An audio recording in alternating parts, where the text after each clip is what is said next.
Hello students, this is Professor Dr.Mchem from University of St. Jamshara. Today I am going to start with your spectroscopic techniques, from which I have selected the most interesting one, that is the mass spectrometry, or you can simply call it mass spec.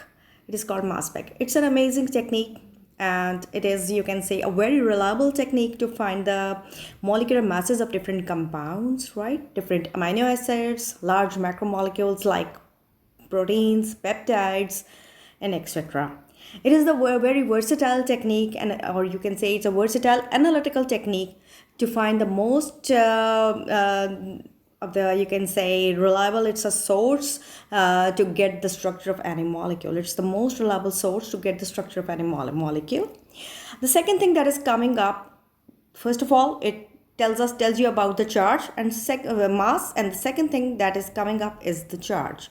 So it basically tells you the ratio between mass and charge, that is mass to charge ratio, which is denoted by M over Z. M stands for mass and Z stands for charge, M to Z ratio.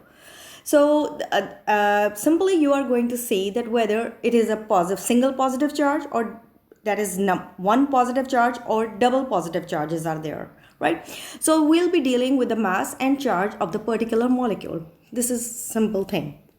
So now if we split a molecule into different regions, different parts, right?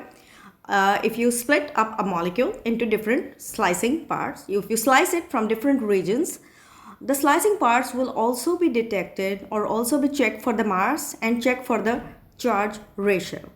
All the things, right? As for example, the glycine molecule, you can take, it's one of the amino acids. If you break it from different regions, you slice all the parts into different fragments, right, into different sections, the slicing parts will also be checked for the mass and checked for the charge ratio. As in this technique, we take simply we find the, you can say, mass to charge ratio of different segments of the molecule to find their identity, right? So two parameters for identification, that is mass to charge ratio, are there, that is M over Z, where M, as I told you, M stands for mass and Z stands for the charge, right? And mostly the charge is 1. It's in rare cases it's 2, but as one positive charge means the charge is 1, right? So we can also detect, you can say, numbers, or you can say we can separate isotopes like carbon 12, carbon 14, and oxygen 16 and oxygen 18 with the help of mass spec.